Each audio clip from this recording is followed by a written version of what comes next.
సనాతన ధర్మం హిందూ ధర్మం అంటున్నారు. సనాతన ధర్మం మీద హిందూ ధర్మం మీద మీకు గౌరవం ఉందా, భక్తి ఉందా, నమ్మకం ఉందా? ముందు ఈ ప్రశ్నకు మీరు సమాధానం చెప్పండి. సనాతన ధర్మం మీద కానీ, హిందూ ధర్మం మీద కానీ, లేకపోతే హిందూ దేవుళ్ళ మీద కానీ మీకు నమ్మకం ఉందా, గౌరవం ఉందా, భక్తి ఉందా? మీకు చెప్పండి. మీరు ఒకసారేమో నేను బ్యాప్టిస్ట్ అంటారు, ఇంకొకసారేమో గొడ్డు మాంసం తినచ్చు అంటారు, ఇంకొకసారేమో మా నాన్నగారు నాస్తికుడు అంటారు, ఇంకొకసారేమో మా పిల్లలు ఆర్థోడాక్స్ క్రిస్టియన్స్ అంటారు. అసలు మీరు ఏ ధర్మం పాటిస్తారు? అసలు మీకన్నా స్పష్టత ఉందా లేదా? దీని మీద మీరు సమాధానం చెప్పండి. దీనికి మీరు సమాధానం చెప్పండి. మీ కుటుంబ సభ్యులే సనాతన ధర్మాన్ని ఆచరించినటువంటి వారిని మీరు పెట్టుకొని సనాతన ధర్మం గురించి, హిందూ ధర్మం గురించి మీరు ఉపన్యాసాలు ఇవ్వడం ఏంటి? దీనికి మీరు సమాధానం చెప్పండి.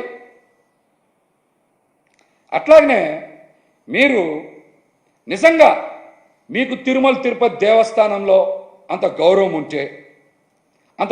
ఉంటే మీరు ప్రాయశ్చిత్త దీక్ష తీసుకుందాం అనుకుంటే మీరు మంగళగిరిలో ఉన్నారు.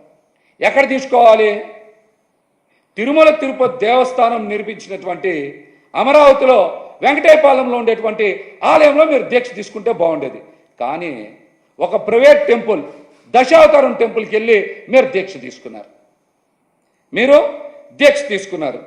దీని అర్థం ఏంటి చెప్పండి. మీరు ఇది రాజకీయ దీక్ష, రాజకీయ అవసరాలను బట్టి దీక్షలు చేస్తారా? చెప్పండి. మీరు చెప్పండి దీనికి సమాధానం. తిరుమల తిరుపతి దేవస్థానం గురించి పదే పదే మాట్లాడి ఆవేదన వ్యక్తం చేసేటువంటి మీరు అమరావతిలో వెంకటేపాలెంలో టీటీడీ టెంపుల్కి వెళ్ళొచ్చు కదా, అక్కడ దీక్ష తీసుకోవచ్చు కదా. దశావతారం టెంపుల్కి ఎందుకు వెళ్ళాలి? మీరు ఎందుకు వెళ్ళాలి? దీనికి స్పష్టంగా సమాధానం చెప్పండి ముందు.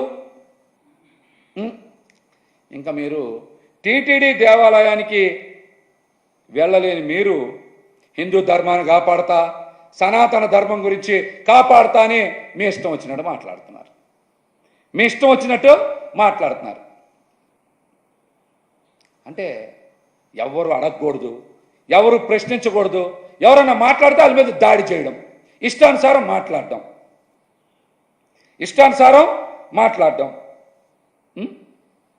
ఇదేం పద్ధతి? అసలు మీరు మత విశ్వాసాలను అడ్డం పెట్టుకొని మత విద్వేషాలు రెచ్చగొట్టేలాగా మాట్లాడుతున్నారనే అనుమానం అయితే ఈరోజు రాష్ట్ర ప్రజలందరూ కూడా కలుగుతూ ఉంది.